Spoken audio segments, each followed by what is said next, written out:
Hello, good morning to all my family members. और आज मैं शेयर करने जा रहा हूँ अपनी नीट जर्नी को। ठीक है, आप लोगों की काफ़ी डिमांड थी कि अमरजीत सर अपनी नीट जर्नी के बारे में बताइए, तो आज मैं अपनी नीट जर्नी के बारे में आप सब लोगों को बताऊँगा कि कैसे क्या हुआ था। ठीक है, तो देखो मैं एक रूरल एरिया से हूँ। तो हमारे यहाँ रूरल एरिया में ये रूल चलता था कि हाई स्कूल पास किए, इंटर में मैथ लेना है, फिर आपको आर्मी एयरफोर्स नेवी ऐसे ज्वाइन कर लेना होता था। ज़्यादातर लोग हमारे एरिया के एक ही हैं, काफ़ी हमारे रिलेटिव भी हैं जो एयरफोर्स आर्मी नेवी में हैं।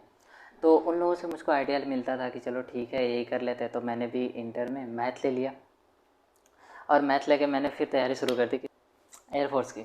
और जब मैंने ट्वेल्थ दिया, ट्वेल्थ में फ़र्स्ट अटैम्प्ट जब मैंने एयरफोर्स का एग्ज़ाम दिया तो फर्स्ट अटैम्प्ट में मेरा सिलेक्शन नहीं हुआ, क्योंकि मेरा फिजिकल में थोड़ा दिक्कत हो गई थी, पैर में पेन होने लगा था काफ़ी ज़्यादा। रीज़न क्या था कि जब मैं छोटा था ना तो मेरे पैर पे बाइक चली गई थी, जिसकी वजह से मेरा राइट लेग की जो बोन है वो फ्रैक्चर हो गई थी। तो उस वजह से वहाँ जब मेरे फिजिकल दे रहा था तो उस समय अचानक से मतलब पैर में पेन उभर गया और मैं मैनेज नहीं कर पाया। तो फर्स्ट अटैम्प्ट में एयरफोर्स में कि फ़िज़िकल में मेरा सिलेक्शन नहीं हुआ, तो फिज़िकल में मैं रिटर्न हो गया था, रिटर्न एग्ज़ाम पास कर लिया था। फिर मैंने 2018 में फिर से दोबारा से ट्राई किया और 2018 में मैंने मतलब पहले से ही 1 महीना पहले से ही घर पे मैंने अच्छे से प्रैक्टिस की थी। तो मेरा फिजिकल भी हो गया, मेडिकल भी हो गया, ग्रीन कार्ड भी मिल गया, मतलब मैं ओके हो गया था एयरफोर्स के लिए। मतलब बस मुझको ज्वाइनिंग लेटर मिलना था। और ज्वाइनिंग लेटर यूजुअली एयरफोर्स में हम लोग देखते हैं कि 1 साल का टाइम लग जाता था, उस समय ऐसा होता था। ठीक है, लेकिन उस समय एक इंसिडेंट होता है। मेरे जो बड़े मामा थे उनकी कैंसर से डेथ हो जाती है और उनकी डेथ के ठीक 15 दिन बाद मेरे नाना की भी डेथ हो जाती है कैंसर से। और तब मैंने नोटिस किया कि जो मेरे आसपास का एरिया है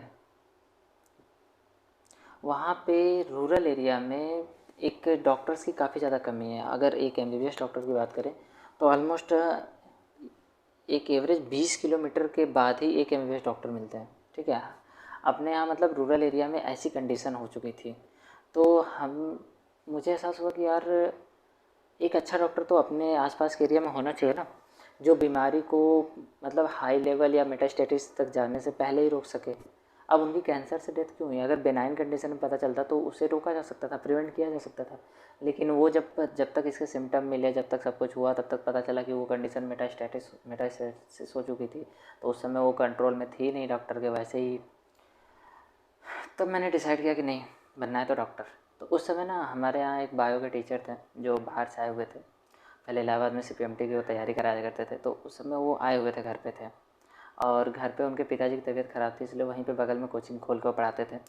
तो उनसे मेरी मुलाकात हुई तो उन्होंने मुझे गाइड किया। उन्होंने कहा कि देखो अमरजीत, कर सकते हो, बस तुम्हें ऐसे ऐसे करना होगा। तो मैंने उनसे गाइडेंस लिया। लगभग 1 साल तक उन्होंने मुझे बायो पढ़ाई।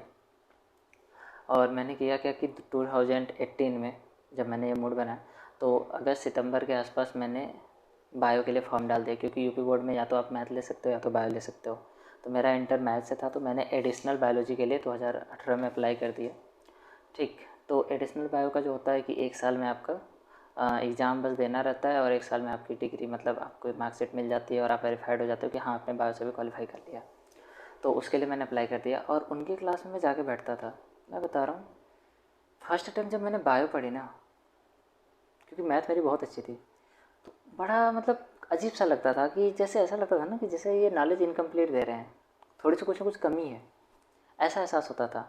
और नीट के PYQ मुझसे होते नहीं थे, तो वो अलग से टेंशन बना हुआ रहता था। पर हम तो बायो पढ़ते थे ना, समझ में कुछ नहीं आता था। 6 महीने तक मैंने उनकी क्लास में सिर्फ बैठा, मुझे कुछ नहीं समझ में आया। लास्ट में 1-2 महीने जब बचे थे मेरे बोर्ड एग्ज़ाम के, आई थिंक जनवरी के बाद से, तो मुझे थोड़ा थोड़ा समझ में आने लगा कि हाँ बायो में ऐसे चल रहा है वैसे चल रहा है। और जैसे ही थोड़ा थोड़ा समझ में आने लगा, लगभग 15 दिन के बाद मेरी हेल्थ इशू आ गया, तबीयत ख़राब हो गई। ठीक है, तो उसके बाद मेरी तबीयत फिर जाके शुरू मतलब अच्छे से संभल पाया मैं फरवरी में। और उसके बाद मैंने 1-2 महीने पढ़ाई करी, बोर्ड का एग्ज़ाम दिया, क्लियर हो गया। लेकिन नीट का जब एग्ज़ाम आया ना, अप्रैल में बता रहा हूँ, अप्रैल में मेरे दिमाग में इतना स्ट्रेस था ना कि मैं मतलब पढ़ाई तक छोड़ दिया था। बस दिमाग में चलता था कि यार इतना बड़ा सिलेबस कैसे होगा कैसे होगा। और इसी तनाव में ना मैंने एकदम से पढ़ना छोड़ दिया था। मैं बता रहा हूँ, पूरे महीने, पूरे अप्रैल के महीने मैंने एक बार भी किताब उठा के नहीं देखी, क्या इंपॉर्टेंट है क्या इंपॉर्टेंट नहीं। हाँ, अप्रैल से पहले मैंने मार्च में ना मैंने कुछ 10 साल के पेपर किए थे नीट के, क्योंकि मतलब सब लोग बोलते थे कि प्रीवियस ईयर क्वेश्चन इंपॉर्टेंट है, तो मैंने 10 साल के किए थे। तो उसमें से मैंने कुछ टॉपिक्स छाँट रखे थे मार्च में कि ये मेरा टॉपिक कमज़ोर है, ये मुझे कर लेना चाहिए, तैयार कर लेना चाहिए। और आप बिलीव नहीं करोगे, जब मैं नीट के पेपर में बैठा, नीट का पेपर दे रहा था, उस समय उसी टॉपिक से मेरे लगभग 20 तक क्वेश्चन फंस गए थे। और तब मुझे बुरा लग रहा था कि यार मैंने उससे 1 महीने में ना, अगर 1 महीने मैंने उसमें स्टडी की होती, स्टडी पे फोकस किया होता, तैयारी की होती, तो मेरे मार्क्स और अच्छे थे। लेकिन एक बात बताएं, तब भी दिल में था कि यार नीट फर्स्ट अटैम्प्ट में ही निकालेंगे। और इस चक्कर में मैंने लगभग ना 144-45 क्वेश्चन मार दिए जो नहीं मारने थे। 144-45 क्वेश्चन मार दिए। आई थिंक मैं दिमाग में ये चल रहा था कि हाँ यार 550 आ जाएंगे, 550 आ जाएंगे, कोई ना कोई एमबीबीएस मिल जाएगा। जब आप ना 2019 का देखोगे तो उस समय ऐसा ही था, 550 से ऊपर वाले को मिल जाता था एमबीबीएस। तो मेरे भी वही ड्रीम था कि यार मिल जाएगा कोई ना कोई, इसी खुशी में मैं था। और पेपर दे के निकला और काफ़ी खुश था मैं घर आने वक्त कि यार हो जाएगा हो जाएगा हो जाएगा। और जब मैं घर पहुंचा अगले दिन आंसर की आई, आंसर की जब मिला है ना, तो मैं ताजुब खा गया। मेरे 44 क्वेश्चन गलत थे, सीधा 200 नंबर घटा। और जहाँ मेरी उम्मीद 550 की थी, वहाँ मेरी उम्मीद आके अटक गई 340 पे। और नीट का जब रिजल्ट आया 340 नंबर आया, तो मुझे उस समय बुरा लग रहा था, बट एक बात को ठीक था कि यार मैंने जैसा गेस किया था ना, वैसा पेपर में कुछ क्वेश्चंस आए थे, तो इस बात की खुशी थी। आप भी गेस कर सकते हो, ठीक है। अब मैं बात पढ़ाता हूँ इन द एंड, जब आएगा मतलब पेपर आएगा नीट 2024 का, तो उससे 2-3 महीने पहले ना अपन एक ऐसी सीरीज करेंगे जिसमें इंपॉर्टेंट टॉपिक्स को अपन कवर करेंगे जो जो नीट में आ सकते हैं, ठीक है, जो हाई प्रोबेबिलिटी वाले क्वेश्चंस होंगे। खैर वो छोड़ो। तो ये फर्स्ट अटैम्प्ट में मेरा ये ऐसे ही चला गया। सेकेंड अटैम्प्ट में मुझे लगा कि नहीं यार, घर से तैयारी नहीं करनी चाहिए। यूजुअली मैं घर से ही तैयारी कर रहा था। तो मैंने कहा कि एक काम करते हैं, बाहर चल के तैयारी करते हैं। तो घर से 10 किलोमीटर दूर मेरे एक मार्केट है, मैं वहाँ गया। वहाँ पे मैंने एक रूम लिया और एक और रूम लिया, 2 रूम लिए थे मैंने, एक रहने के लिए, एक कोचिंग पढ़ाने के लिए। और वहीं पे मैंने कोचिंग पढ़ाना शुरू किया और अपनी तैयारी शुरू कर दी, ठीक है। तो कोचिंग में इसलिए पढ़ाता था क्योंकि मेरे घर से खर्चा नहीं आता था। जैसे पिताजी ने बोला था कि यार कोई जॉब वॉब कर लो, ये मेडिकल में मत जाओ, मेडिकल में मतलब इतना ज़्यादा पैसा लगता है, हम अफोर्ड नहीं कर पाएंगे। और सच्ची बात है, वो अफोर्ड नहीं कर सकते थे। तो हम एफर्ट नहीं कर पाएंगे, ये हो जाएगा वो हो जाएगा, मतलब तमाम तरह की बातें वो बताते थे। क्योंकि बात ये थी कि हमारे गांव से अब तक किसी का सिलेक्शन नहीं हुआ था।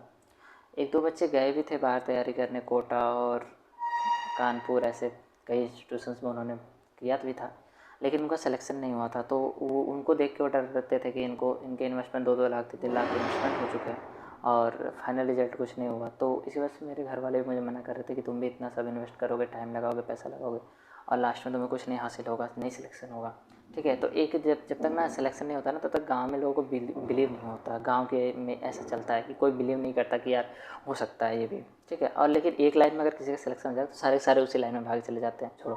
तो वहाँ पे मैंने तैयारी शुरू की। घर का खर्चा निकालने के लिए मैं कोचिंग पढ़ाता था और सुबह में कोचिंग पढ़ाना होता था, शाम में अपना मैं तैयारी करता था। तो ऐसे चलता था, अब मेरा तैयारी चलता था। और ऐसे चला कुछ टाइम तक, मुझे लगता है लगभग 6-7 महीने तक। और जब फरवरी या मार्च आया 2020 में, तब से तब जाके एक प्रॉब्लम आई जिसको अपन बोलते हैं कोविड-19। कोविड-19 आया, कोविड-19 में लॉकडाउन लग गया, ठीक है। कोविड-19 में लॉकडाउन लग गया, कोचिंग बंद हो गई और मैं भी घर चला गया क्योंकि घर वाले बोले यार वहाँ रहना सेफ़ नहीं है, पता नहीं कब क्या हो जाए। तो उन लोगों ने घर बुला लिया, तो मैं उस समय घर चला गया था। और नीट एग्ज़ाम उस समय पोस्टपोन्ड हुआ मई में। मई के बाद जब नेक्स्ट डेट आई कि जुलाई में नीट का एग्ज़ाम होगा, तो फिर मैं क्या किया, घर से फिर आ गया अपना अहमदाबाद अपने रूम पे। अब फिर से मैंने जुलाई में लगभग 1 जुलाई के आसपास मैंने तैयारी शुरू कर दी। और दूसरे अटैम्प्ट मैंने काफ़ी अच्छी तैयारी की थी, तो मुझे भरोसा था कि यार 1 महीने में ना अपन पूरा सिलेबस रिवाइज कर लेंगे। लेकिन प्रॉब्लम ये थी कि उस समय मेरे पास जो फ़ंड थे, लगभग 2 महीने का मेरे पास फ़ंड था। तो मुझे टेंशन भी हो रही थी कि यार पैसे की व्यवस्था कैसे किया जाए, क्योंकि घर से सपोर्ट मिल नहीं रहा था। तो मैंने सोचा था जुलाई में पेपर हो ही जाएगा, और जुलाई में जैसे ही पेपर ख़त्म हो जाएगा तो फिर हम अपना फिर से कोचिंग स्टार्ट कर लेंगे अगस्त से, कोई दिक्कत नहीं होगी। लेकिन हुआ क्या कि कोविड-19 कंट्रोल नहीं हुआ और नीट एग्ज़ाम जो जुलाई में होना था उसको शिफ्ट कर दिया गया सितंबर में। नीट को सितंबर में शिफ्ट कर दिया गया। तो नीट जब सितंबर में शिफ्ट हो गया तब मुझे चिंता होने लगी, क्योंकि मेरे पास बजट नहीं थे। तो मैंने फिर वहाँ ना गांव में गए और गांव के भीतर मैंने कोचिंग सेंटर खोला ताकि पुलिस का इंटरफेयर ना हो, और वहाँ पे जाके मैं पढ़ाता था। और इस चीज़ का ध्यान रखा गया था कि लड़कों में 1 मीटर की दूरी बनी रहेगी और लड़के मास्क पहन के आएंगे, प्रॉपर सैनिटाइजर, इस सब की व्यवस्था मैंने की थी, वहाँ पे ध्यान रखा था। तो वहाँ पे लगभग मुझे 10-20 लड़के मिल गए थे पढ़ाने को। तो एक महीने तक मैंने पढ़ाया उनको, मैंने अगस्त तक पूरा पढ़ाया। तो वहाँ से अगस्त तक पूरा पढ़ाने के बाद मुझे कुछ पैसे मिल गए, तो मुझे लगा कि ठीक है अब 2-3 महीने अपना काम आराम से चल जाएगा। और उस समय एक इंसिडेंट जो हुआ था मेरे साथ, वो मुझे बहुत बुरा लगा था कि लगभग, तो वहाँ पे उस समय मेरे रूम मालिक आए थे और उन्होंने मुझसे कहा कि रूम भाड़ा दे दो। तो हमने कहा कि यार सर अभी मेरे पास पैसे हैं नहीं, तो थोड़ा टाइम दीजिए, हम दे देंगे, क्योंकि अभी अगस्त में ज्वाइन किया था तो लास्ट मंथ के लास्ट तक हमें पेमेंट मिल जाती कुछ। तो हमने कहा कि मंथ के लास्ट तक तो हम आपको दे देंगे। तो वो राज़ी नहीं हुए। तो वो कह रहे हैं कि या तो आप अभी 2 दिन के भीतर भाड़ा दे दो या फिर आप रूम खाली कर दो। और मेरा 20 दिन बाद नीट का एग्ज़ाम था। अब आप खुद सोचो कि मतलब 20 दिन बाद नीट का एग्ज़ाम है, उसका प्रेशर है, फिर ऊपर से मुझे कहीं से फाइनेंशियल सपोर्ट नहीं मिल रहा, मैं कोचिंग पढ़ा रहा हूँ, लड़कों को मेंटेन करना, वहाँ से फ़ीस लेना, इसका प्रेशर अलग था। और फिर थर्ड प्रेशर मालिक का भी आ गया और उस समय मुझे बहुत बुरा फील हुआ था, सही बता रहे। लेकिन थैंक्स टू, उस समय मैं पिताजी को बताया कि पिताजी देखिए ऐसी ऐसी बात है। तो पिताजी दूसरे से कर्ज़ लिए और कर्ज़ लेके कुछ पैसे दिए थे, तो वो पैसे मैंने रूम मालिक को दे दिए। तो रूम मालिक शांत होकर चला गया, ठीक है। लेकिन रूम मालिक की भी इसमें गलती नहीं है, क्योंकि कोविड टाइम में किसी के पास भी कहाँ ही पैसे थे, सब परेशानी तो थे। तो इस वजह से वो थोड़ा सा परेशान वो भी थे, तो उन्होंने ऐसा किया। तो ये कुछ गलत नहीं था, ठीक था। फिर सितंबर में मैंने फिर से तैयारी अपनी नीट की शुरू की। 15 मतलब 10-12 दिन थे, मैंने अच्छे से तैयारी करी और नीट का एग्ज़ाम दिया। लेकिन सेकेंड अटैम्प्ट में भी मेरे आई थिंक लगभग 20 क्वेश्चन गलत हुए थे, और जिसकी वजह से मेरा सेकेंड अटैम्प्ट में मार्क्स जो है वो 528 आया। 528 नंबर आए थे। और 528 नंबर आने के बाद ना मेरे दिल में एक जो 2018 का मैंने कट ऑफ देखा था, तो मेरे अंदर उम्मीद थी कि यार 2018 कट ऑफ के हिसाब से मिल जाना चाहिए। लेकिन 2020 में क्या हुआ, मेरिट जब आप देखोगे ना तो काफ़ी ज़्यादा हाई चली गई थी। तो मुझे सेकेंड अटैम्प्ट में भी कॉलेज अलॉट नहीं हुआ। मैंने फिर से तैयारी शुरू की थर्ड अटैम्प्ट के लिए। 2020 के बाद से फिर से तैयारी शुरू की। और फिर मैंने सितंबर के बाद फिर से कोचिंग शुरू की नीट एग्ज़ाम देने के बाद। और फिर से मैंने कोचिंग, उस बार ना मेरी कोचिंग बहुत अच्छी चली थी, बिलीव मी, काफ़ी अच्छी कोचिंग चली थी मेरी। और थर्ड अटैम्प्ट में जब मैंने नीट का एग्ज़ाम देना था, उस समय बस एक ही प्रॉब्लम हुई कि एग्ज़ाम था और एग्ज़ाम से जस्ट 1 महीने पहले मुझे माइग्रेन हो गया था। मतलब हर अटैम्प्ट में ना मेरे साथ कुछ ना कुछ गड़बड़ होता ही रहता था। थर्ड अटैम्प्ट में मतलब मेरे साथ क्या हुआ, माइग्रेन हो गया। और लगभग मैं 1 महीने के लिए मैंने एकदम से स्टडी छोड़ दी, क्योंकि स्टडी करोगे, सोचोगे, तनाव होगा, फिर से वो और ज़्यादा सर दर्द करेगा। तो माइग्रेन के चक्कर में मैंने फिर से स्टडी छोड़ दी। और एग्ज़ाम से लगभग 15 दिन पहले रिवाइज़ किया, जो भी कंसेप्ट थे सब रिवाइज़ किया अच्छे से, और एग्ज़ाम दिया। और थर्ड अटैम्प्ट में मेरे 618 नंबर आए। और उम्मीद मेरी थी कि 670 तक के मैंने मार दिए थे, लगभग 170-72 क्वेश्चन मार दिए थे, और मैंने ये एक्सपेक्ट किया था कि 5-6 ही गलत होंगे। लेकिन बाद में मैंने देखा लगभग 10-12 क्वेश्चन गलत हो गए, तो इस वजह से 618 नंबर आए।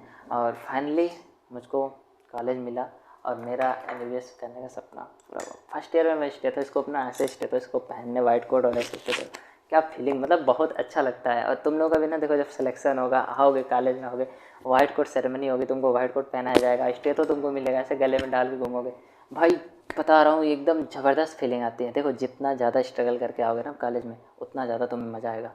और मेरे मतलब एडमिशन के टाइम थोड़ा सा ये था कि घर से कुछ पैसे मिल गए थे। और फ़िलहाल यहाँ तो मैं एमबीबीएस कर रहा हूँ, तो यहाँ पे घर से पैसे नहीं आते, तो मैंने बाहर से एक साइड से कोचिंग पकड़ रखी है। तो वहाँ से मुझको खाने पीने के लिए मतलब जितनी मेरी रिक्वायरमेंट है उतनी रिक्वायरमेंट पूरी हो जाती है। तो अगर आपको मतलब एक वीडियो चाहिए कि एमबीबीएस करते वक्त कैसे हम पैसे कमा सकते हैं, कैसे अपना खर्च उठा सकते हैं, तो आप कमेंट सेक्शन में बता दें। उसके लिए मैं कितने तरीके से आप कमा सकते हो, आप पैसे अर्न कर सकते हो अपने एमबीबीएस के दौरान, उस पर मैं एक डिटेल वीडियो बना दूँगा। तो ये रही मेरी एमबीबीएस की जर्नी, जो काफ़ी ज़्यादा एक्साइटिंग थी। मतलब एक्साइटिंग मोमेंट आए थे और काफ़ी स्ट्रगल था। तुमको मुझे अभी भी याद है कि जो थर्ड अटैम्प्ट देना था, उसके ना जस्ट 10 दिन पहले की बात है। थर्ड अटैम्प्ट नीट का था, 10 दिन पहले दिमाग में एक बात घर कर गई, क्योंकि मैं टेस्ट देता था तो हमेशा 500, 510, 520 नंबर आते थे। तो उस समय दिमाग में एक बात घर कर गई, क्या, मेरा नीट में सिलेक्शन नहीं हुआ। पता नहीं कहाँ से आ गई बात, अचानक से आ गई। और सिर्फ ना उस समय ना ऐसा लग रहा था कि पूरी दुनिया में कुछ नहीं बचा। मतलब दिल में सिर्फ एक ही, उस समय ना एकदम दिमाग में, जहन में, हर जगह एक जुनून की तरह नीट छाया हुआ था। उस समय ना मुझे किसी चीज़ से मतलब नहीं थी, तुम कुछ भी करो उससे कोई मतलब नहीं था।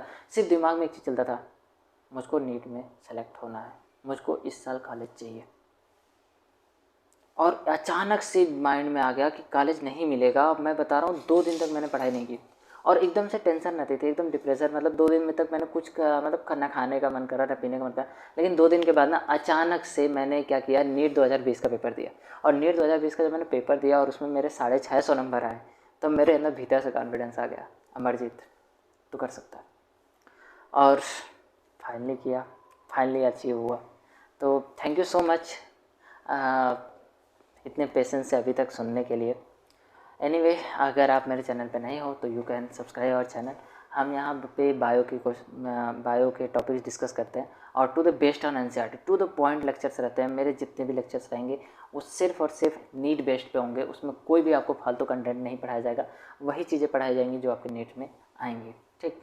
और अपन नीट एग्जाम के समय एनसीईआरटी रिवीजन, पीवाईक्यू रिवीजन ये सब भी करने वाले हैं। तो subscribe our channel, join our family. You are welcome, too much welcome in my family. Thank you so much.